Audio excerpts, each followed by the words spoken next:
오늘도 우리의 마음을 원하시고 하나님을 사랑하기를 원하시는 주님 앞에 우리 사랑의 고백으로 나아가기 원합니다. 내 마음과 정성을 다하여서 주 너의 하나님을 사랑하라. 내 몸을 아끼고 사랑하듯 형제와 이웃을 사랑하라. 주께서 우리에게 명하시니 그 명령 따라서 살아. 널 미워 해치는 원수라도 언제나 너그럽게 사랑하라.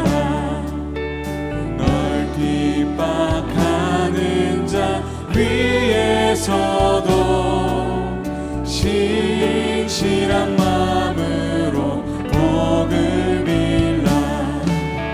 주께서 우리에게 명하시니 그 명령 따라 선절로 고백합니다. 나 항상 주님을 멀리하고 나 항상 주님을 멀리하고 형제를 사랑하지 못하였다. 이러한 죄인을 사랑하사 주께서 못 버려 죽으셨다. 속죄의 큰 사랑 받으니 내 생명 다 바쳐 충성한. 날마다 그 놀라운 사랑으로 우리를 붙드신 주님 앞에 감사와 영광의 박수로 나아갑시다. 우리 다 함께 박수 치면서 찬양하기 원합니다. 우리를 주의 교회로 부르신 주님, 우리 공동체가 한 몸을 이루길 원합니다.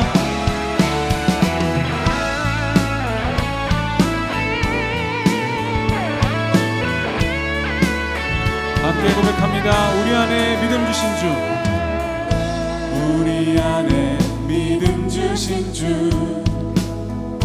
믿음 안에 섬김으로 자라게 하시네. 우리 몸의 머리 되신 주,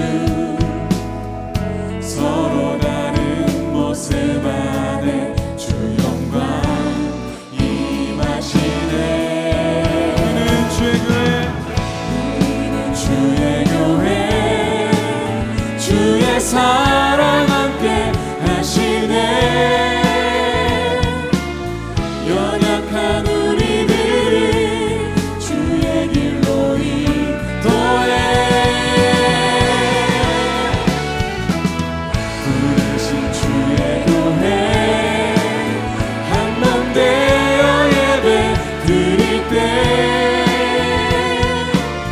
주의 뜻 보이시며 주님을 닮게 하소. 부르신 주의 교회, 부르신 주의 교회 한 몸 되어 예배 드릴 때 주의 뜻 보이시며 주님을 닮게 하소서. 네, 우리를 교회로 부르신 주님, 날마다 주님을 더욱 닮아가기 원합니다. 우리가 한 마음 한 뜻이 되길 원합니다. 오늘도 우리가 주님을 바라보기 원합니다. 믿음의 주에 온전케 하실 이 예수 그리스도를 바라보며 이 시간 믿음의 고백으로 주님 앞에 나아가기 원합니다. 괴로울 때 주님의 얼굴 보라. 평화의 주님 바라보아라. 세상에서 시달린 친구들아 위로의 주님 바라보아라. 눈을 들어 주를 보라. 내 모든 염려 주께 맡겨라. 슬플 때에 주 예수 얼굴 보라. 사랑의 주님 안식 주리라. 힘이 없고 내 마음 연약할 때 능력의 주님을 바라봅시다. 주님 바라보아라. 주의 이름 부르는 모든 자는 힘주시며 늘 지켜주시니 눈을 들어 주를 보라. 내 모든 염려 주께 맡겨라. 슬플 때에 주 예수 얼굴 보라. 사랑의 주. 이 시간 우리가 믿음의 눈을 들어 살아계신 주님만 바라봅니다. 눈을 들어 주를 보라. 내 모든 염려 주께 맡겨라.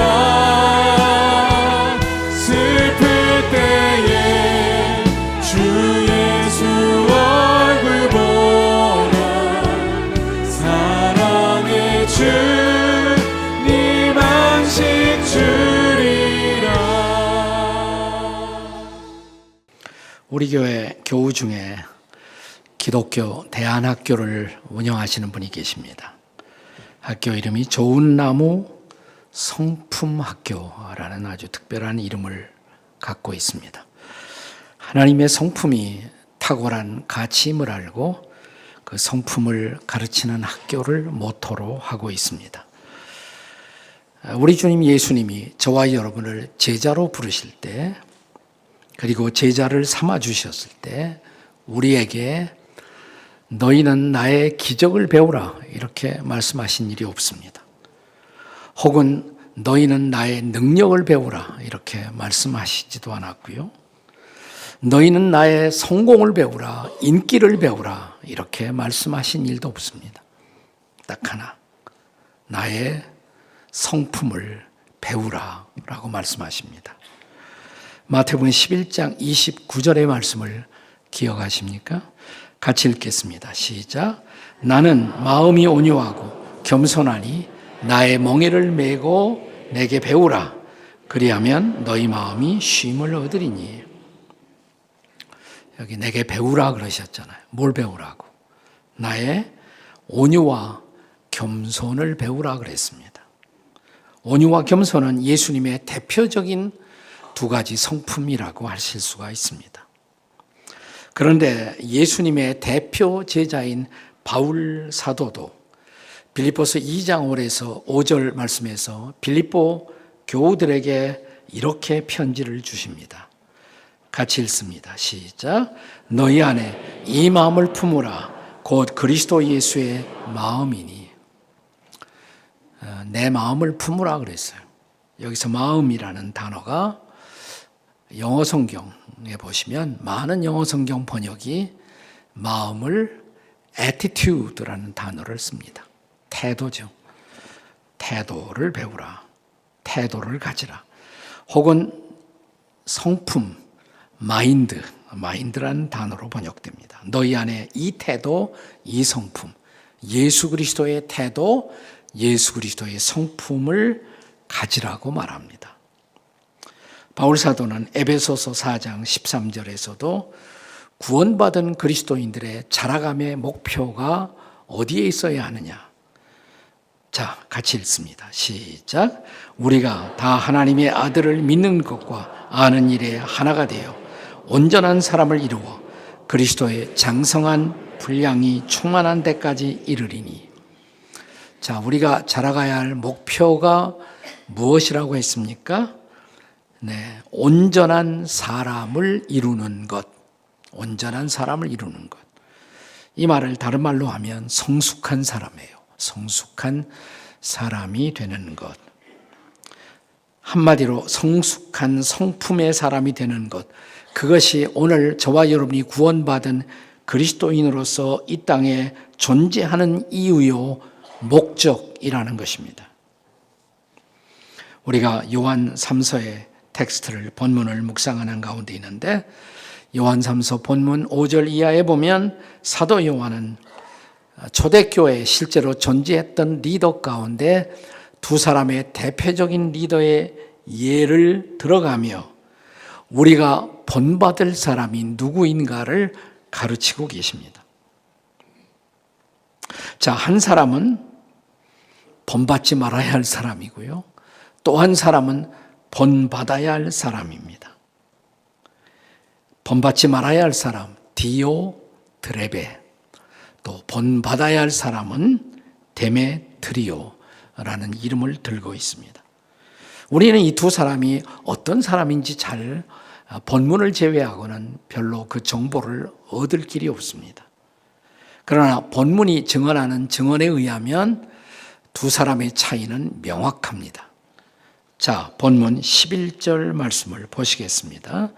같이 읽습니다. 시작. 사랑하는 자여, 악한 것을 본받지 말고 선한 것을 본받으라.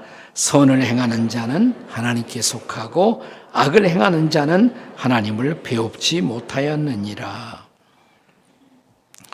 네, 악한 것은 본받지 말고 선한 것은 본받고, 그리고 이 악한 사람은 하나님께 속한 사람이 아니다. 그리고 이 선한 모본의 사람이야말로 하나님께 속한 사람이다. 라고 두 사람의 극명한 차이를 가르치고 있습니다. 불행한 사실은 교회의 리더가 된 사람 가운데도 이런 악한 본을 보이며 살고 있는 사람이 있다는 것입니다. 그들은 교회 안에 악한 영향을 끼칠 수밖에 없습니다. 그것은 지금도 현실일 수가 있습니다.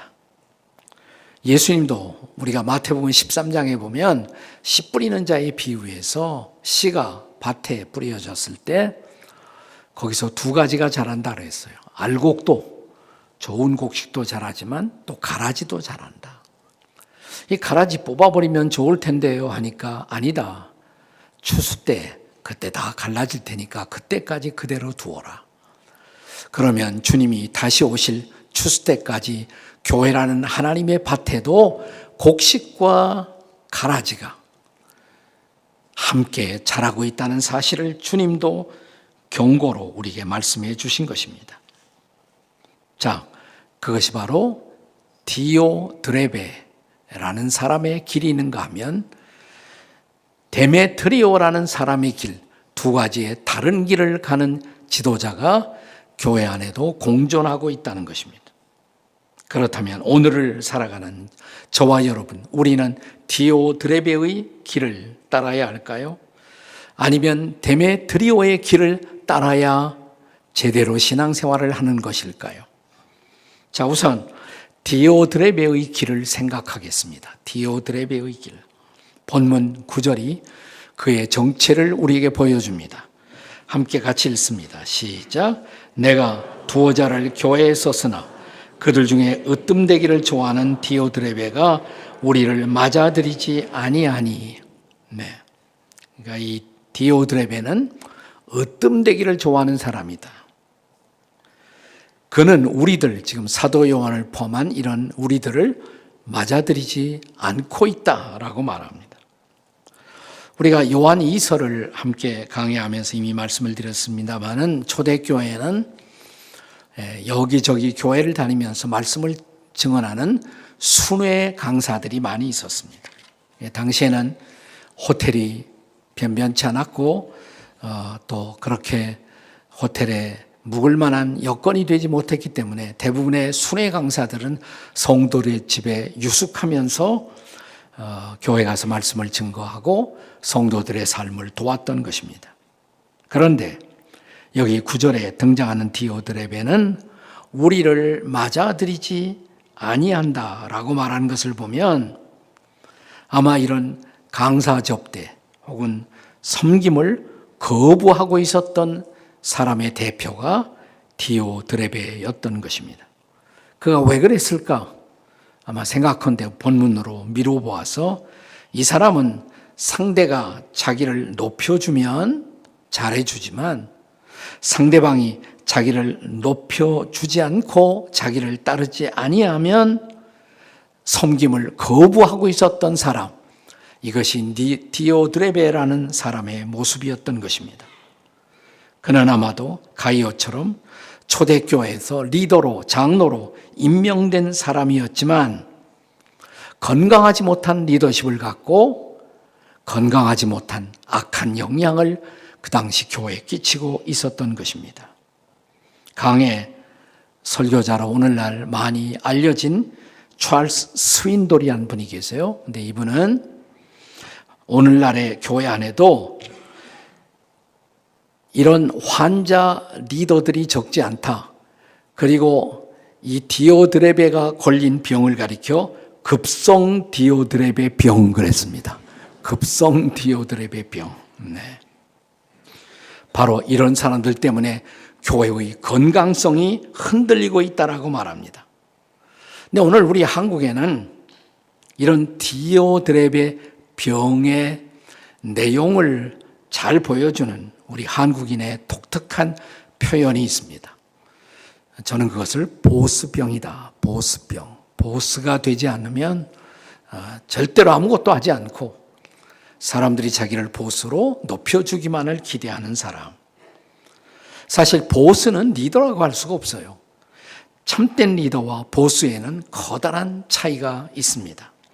여러 해 전에 홍사중 교수라는 분이 쓴 책 가운데 리더와 보스라는 책이 있었어요.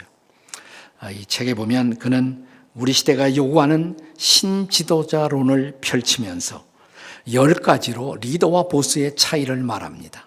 아주 잘 설명했습니다. 들어보세요 한번. 첫째, 리더는 희망을 주지만 보스는 겁을 준다. 두 번째로 리더는 사람들을 이끌지만 보스는 사람들을 몰고 간다. 차이가 있죠? 이끄는 것과 몰고 가는 것은 차이가 있습니다. 세 번째, 리더는 권위를 의존하지만 보스는 권력을 의존한다. 권위는 필요한 거예요. 권위 없으면 사회가 다 무너집니다. 그러나 꼭 우리가 권력 추구를 할 필요는 없는 것이에요. 자, 네 번째로 리더는 갑시다, 가자라고 말하지만 보스는 가라라고 명령만 한다라고 말합니다. 다섯 번째, 리더는 앞에 서 있지만 대부분의 보스는 뒤에 서 있다는 것입니다. 여섯 번째, 리더는 존경을 이끌어내지만 보스는 복종을 이끌어내려 한다는 것입니다. 일곱 번째, 리더는 우리가 해냈다 이렇게 말을 하지만 보스는 내가 했다고 말한다는 것입니다. 여덟째로 리더는 귀가 항상 열려 있지만 보스는 입만 열려 있다. 주둥이만 열려 있다 이 말이에요. 네. 자, 아홉 번째로 리더는 무엇이 잘못되었는가를 늘 생각하고 묻지만 무엇이 잘못되었을까? 보스는 누가 잘못했는가만 지적한다는 것입니다. 그리고 마지막 열 번째로 리더는 자신을 던져 부하를 따라오는 사람들을 보호하지만 보스는 부하를 던져 자신을 보호하려 한다는 것입니다. 잘했죠, 여러분? 아주 탁월한 저는 설명이라고 생각을 합니다. 그런데 왜 이렇게 사람들은 으뜸되기를 좋아하고 보수되기를 좋아할까요? 이걸 성경적으로 진단하자면 이게 다른 게 아니에요. 교만병이에요. 교만병. 교만이 영적인 원인이 된다는 것입니다. 제가 지난주 설교에서도 말씀을 드렸습니다마는 우리 시대에 큰 영향을 끼친 C.S. 루이스 교수가 쓴 책 순전한 기독교, 참 좋은 책이죠. 자, 이 책에 보면 제8장의 제목이 뭐냐면 가장 큰 죄. 가장 큰 죄가 뭘까요? 자, 루이스의 말을 제가 그대로 인용해 보겠습니다. 기독교 스승들의 가르침에 따르면 가장 핵심적인 악, 가장 궁극적인 악은 교만입니다. 성적인 부정, 분노, 탐욕, 술 취함 같은 것들은 이 악, 교만의 악에 비하면 3발의 피에 불과합니다. 악마는 바로 이 교만 때문에 악마는 악마가 된 것입니다. 교만은 온갖 다른 악들로 우리를 이끌어갑니다. 이것은 전적으로 하나님께 맞서는 마음의 상태입니다. 사실 자신은 하나님 앞에서 아무것도 아닌 것을 모르는 사람은 하나님을 실상 모르는 사람입니다. 교만한 사람은 항상 눈을 내리깔고 사물과 사람들을 내려다봅니다. 그렇게 내려다보는 사람은 자신보다 높이 계신 하나님이 보이지 않습니다. 저는 탁월한 지적이라고 생각해요. 그렇습니다. 사탄 마귀는 오늘날의 교회 안에서도 교회를 흔들고자 항상 교만한 사람, 디오드레베를 등장시켜서 교회를 흔들고자 하는 것입니다. 한 교회의 건강성은 디오드레베가 활약하지 못하도록 교회가 깨어 있어야 한다는 것입니다. 교만한 사람은 남의 말을 경청하지 않습니다. 자기 말을 듣지 않는 모든 사람을 적대시하고 자신의 말대로 공동체가 움직여주지 않으면 공동체를 흔들고 비판합니다. C.S. 루이스는 우리 모두가 이런 교만의 병에 걸릴 수 있다는 자각을 가져야 한다라고 말합니다. 공동체의 쇄신은 공동체의 지체가 된 한 사람 한 사람이 내가 바로 그런 교만한 사람일 수 있다는 자각으로 회개와 겸손의 자리에 설 때 그것이 교회가 쇄신되는, 교회가 개혁되는 유일한 길이라고 말합니다. 뭐 교회 쇄신한다고 조직 하나 더 만든다고 되는 것이 아니에요. 건강한 교회 만들기는 우리 모두가 나도 디오드레베의 일수가 있다는 생각으로 저부터 우리 모든 지체 한 사람 한 사람이 회개와 겸손의 자리에 서서 디오드레베 되는 것을 두려워할 때 하나님 앞에 우리가 참으로 낮아져 우리 자신을 돌아보고 돌이키면 우리 교회는 놀라운 하나님의 은혜의 쇄신이 일어날 줄로 믿습니다. 두 번째는 이제 데메트리오의 길을 생각해 봅니다. 데메트리오. 자, 이 데메트리오에 대한 증언을 12절 말씀에서 읽습니다. 12절에요. 같이 읽습니다. 시작. 데메트리오는 무사람에게도 너는 우리의 증언이 참된 줄을 아노라. 무슨 말이죠? 그는 무사람에게, 그러니까 대부분의 사람, 많은 사람에게 지도자로서 자연스럽게 인정돼요. 이런 사람은. 그리고 그는 진리에게서도 증언을 받았다. 진리. 여러분 요한이서 3서에 보시면 진리라는 단어가 진리도록 반복되지 않습니까? 네, 진리가 뭐예요? 그리스도죠. 그리스도가 진리예요. 진리 안에 있다. 그리스도 안에 있다. 그리고 또 하나, 그 그리스도가 가르치신 말씀대로 순종하고 따르는 사람. 이게 진리의 증언을 받는 사람의 모습이에요. 우리는 데메트리오도 그리고 가이오도 진리 안에서 행하는 사람임을 보았습니다. 자, 어떻게 구체적으로 그들은 이런 삶을 실제적으로 살고 있었을까요? 우리가 본문 5절과 6절의 말씀을 보시겠습니다. 5절 6절 시작. 사랑하는 자여, 네가 무엇이든지 형제 곧 나그네 된 자들에게 행하는 것은 신실한 말이니 그들이 교회 앞에서 너의 사랑을 증언하였느니라. 네가 하나님께 합당하게 그들을 전송하면 좋으리로다. 그러니까 이미 말씀을 드린 것처럼 가이오나 데메트리오는 나그네 설교자들을 잘 영접하고 정성을 다해서 이런 리더들을 섬길 줄 아는 그런 사람이었습니다. 자, 7절에 또한 이는 그들이 주의 이름을 위하여 나가서 이방인에게 아무것도 받지 아니함이라. 다시 말하면 그 당시 나그네 설교자들이 이방인의 도움을 받지 않고 복음을 증거할 수 있었던 것은 가이오 같은, 그리고 데메트리오 같은 이런 섬기는 사람들이 있었던 때문입니다. 자, 디오드레베가 보스 리더십을 보여주고 있었다면 가이오나 데메트리오는 섬김의 리더십을 보여주고 있었던 것입니다. 저와 여러분이 우리가 따라야 할 길은 무엇입니까? 디오드레베의 길입니까? 아니면 데메트리오의 길입니까? 보스 리더십의 길을 추구하시겠습니까?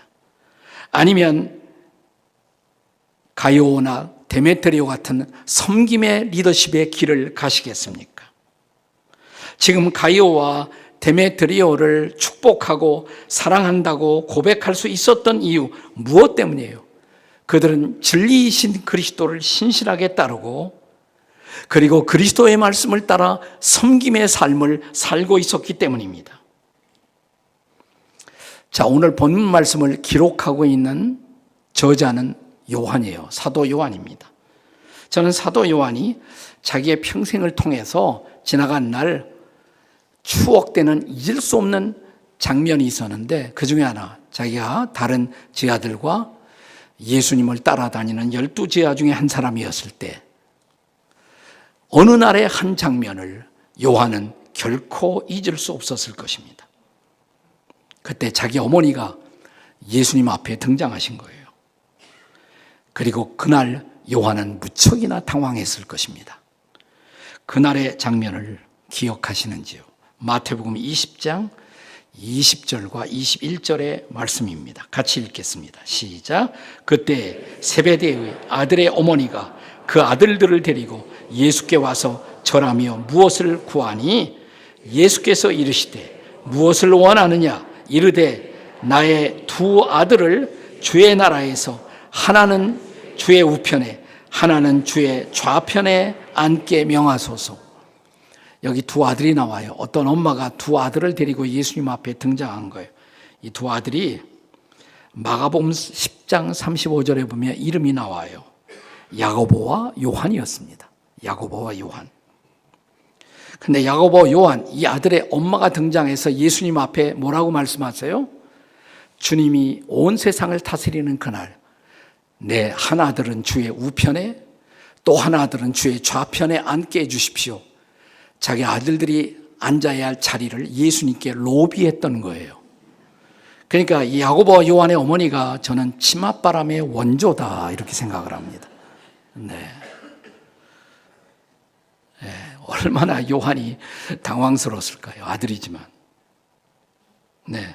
근데 그때 예수님의 대답을 기억하세요? 자, 마태복음 20장 25절 이하 27절의 말씀입니다. 같이 읽겠습니다. 시작. 예수께서 제 아들을 불러다가 이르시되 이방인의 집권자들이 그들을 임의로 주관하고 그 고관들이 그들에게 권세를 부리는 줄을 너희가 알거니와 너희 중에는 그렇지 않아야 하나니 너희 중에 누구든지 크고자 하는 자는 너희를 섬기는 자가 되고 너희 중에 누구든지 으뜸이 되고자 하는 자는 너희의 종이 되어야 하리라. 아멘. 그렇습니다. 바로 이 기회를 통해 예수님은 리더십 강론을 하시는 것이에요. 두 가지의 리더십이 있다. 세상의 리더십.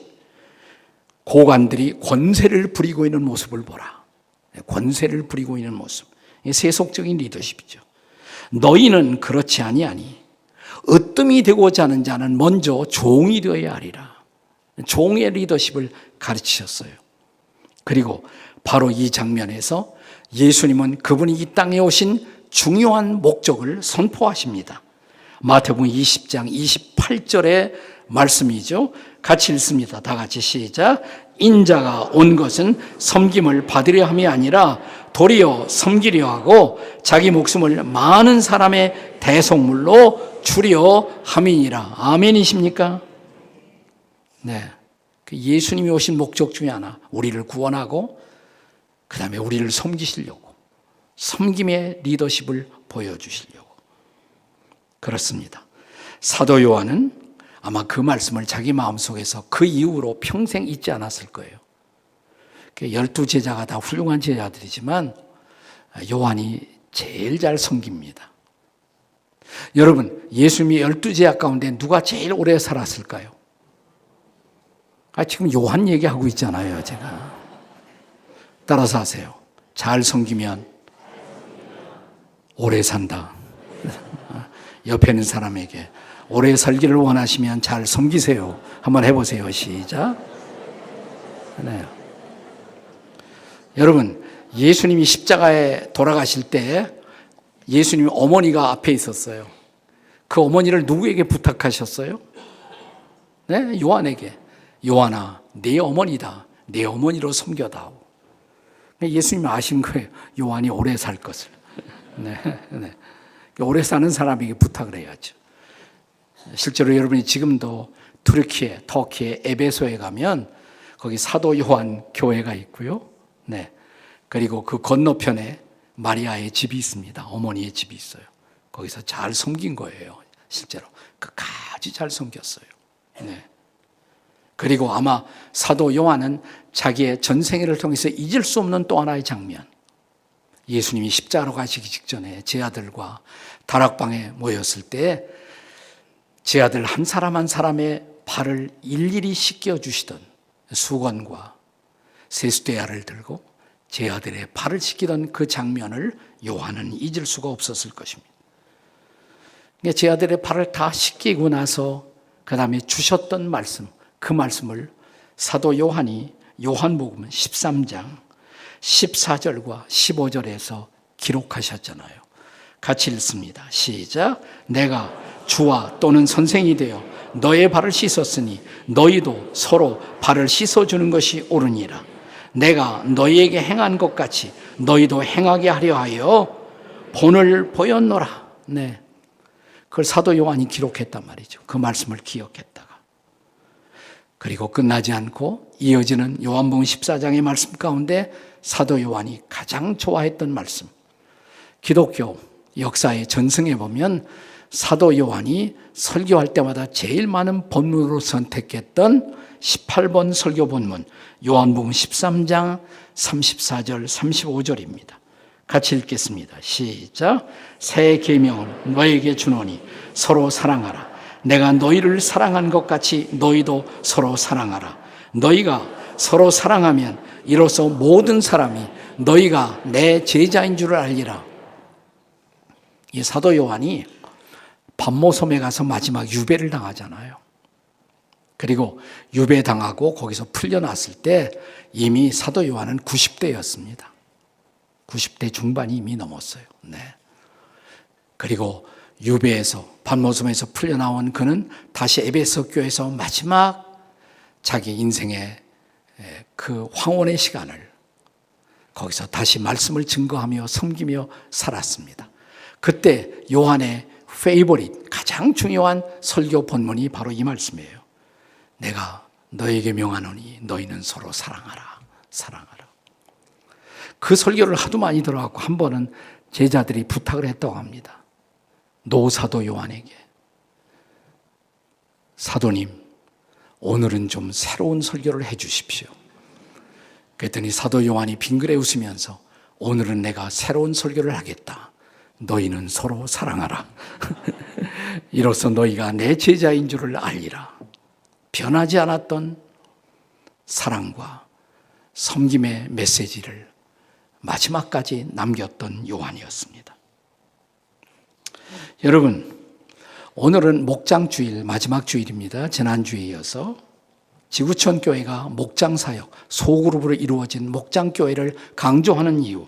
아니, 도대체 목장교회란 무엇입니까? 지구촌 목장은 한마디로 말하면 서로의 발을 씻겨주는 곳이에요. 서로의 발을 씻기는 곳. 여러분, 사막지대에서는 하루 종일 사막을 걷다 보면 제일 먼저 더럽혀지는 것이 뭘까요? 발이죠. 신발도 옛날에는 변변치 않았잖아요. 그래서 사막지대를 배경으로 한 고대 지역에서는 집 앞에 항상 물동이를 갖다 놓습니다. 손님이 오면 주인의 발을 씻겨주는 것이 가장 중요한 손대접, 손님 대접이에요. 자, 우리 주님은 바로 이렇게 발을 씻기는 사랑의 섬김이 실천되는 것이 자신의 제자들의 공동체이기를 기대한 것입니다.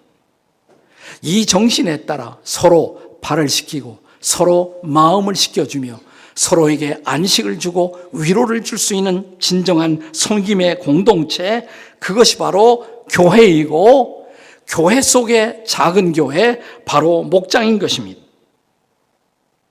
교회의 직분이라는 것은 결코 계급이 아니에요. 교회의 타락, 다른 게 타락이 아니에요. 교회의 타락은 교회의 직분이 계급화될 때 그것이 바로 타락인 것입니다. 그래서 우리 교회에서는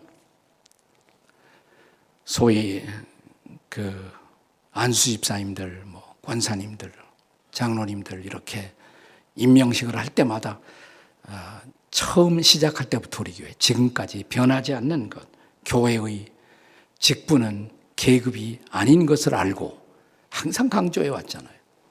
근데 우리가 알고도 잊어버려요.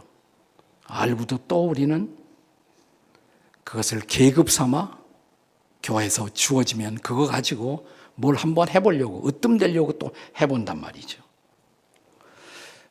개신교 교파가 많지만 저는 제가 침례교회 목사가 된 것을, 이 침침한 침례교단의 침례교 목사가 된 것을 저는 부끄럽게 생각하지 않고 자랑스럽게 생각해요. 생각하는 원인 중에 하나는 그래도 비교적 침례교회가 가장 덜 계급적이다. 사실 침례교회는 원칙적으로 장로가 없어요. 장로를 세워요, 우리 교회에서도. 안수집사 하신 분들에게 그 수고를 취하고 명예로운 호칭으로 수여합니다마는 그것이 교회의 본질적 직분은 아니에요. 그렇게 안 한 이유, 몇 사람 장로를 세워놓으면 그 중에 디오드레베가 출연할 가능성이 많습니다. 그런 거 없이 우리 모두 겸허히 다 전체가 섬기는 종이 될 수 있도록, 난 그런 침례교회가 저는 자랑스러워요. 그걸 자꾸 바꾸려고 하지 마세요. 교회 와서 자꾸만 그것을 몇몇 사람들이 으뜸되어서 뭘 주관하는 그런 영향력을 행사하는 그런 교회로서 방향을 바꾸는 것, 그건 교회의 타락이에요. 교회를 바르게 세우는 것이 아니에요, 그것은. 나는 우리 교회가 처음부터 지금까지 이후로도 섬김의 공동체로 계속 겸허하게 설 수 있기를 기대합니다. 우리가 제대로 섬기지 못한 것, 저부터 회개하고 저부터 낮아져서 다시 우리 모두가 섬기기 시작한다면 우리 교회는 또 한 번의 위대한 부흥을 맞이할 것입니다. 또 한 번의 위대한 내일을 기대하게 될 것입니다. 나는 그런 위대한 교회로의 회복, 진정한 영광스러운 회복이 이루어질 수 있기를 주님의 이름으로 축복합니다. 그러기 위해서 우리 모두 자신에게 물어야 할 질문, 나는 지금 디오드레베의 길을 가고 있는가? 아니면 나는 데메트리오의 길을 가고 있는가? 우리 자신에게 묻는 오늘이 될 수 있기를 바랍니다. 다 기립하셔서 함께 찬양합니다. 괴로울 때 주님의 얼굴 보라.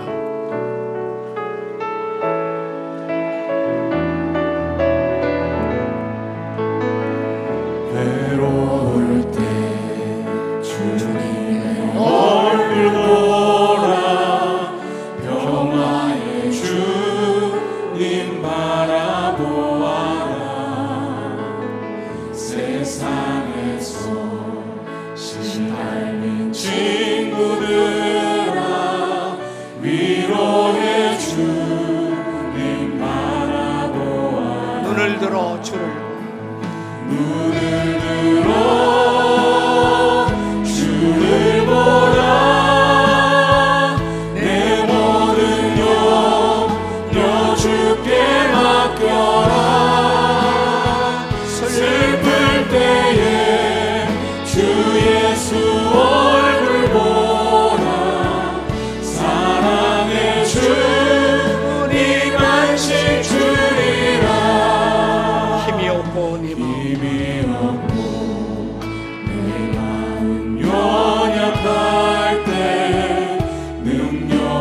주님 바라보아라.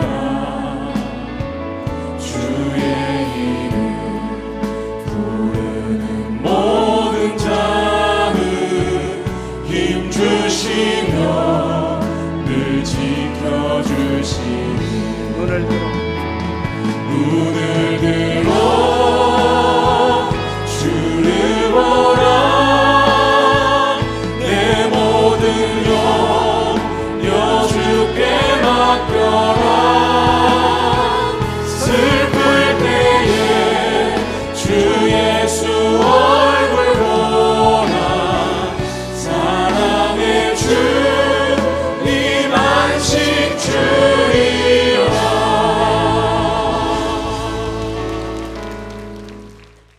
기도하시겠습니다. 이제는 우리 주 예수 그리스도의 우리를 구원하신 은혜, 독생자까지 허락하신 하늘 아버지의 사랑, 우리와 함께 하시는 성령님의 인도 따라 이 한 주간도 서로를 섬기며 살기로 결단하는 우리 지구촌의 모든 성도들 가운데 성령님의 은혜와 안식과 위로가 함께 해 주시기를 간절히 축원하옵나이다. 아멘.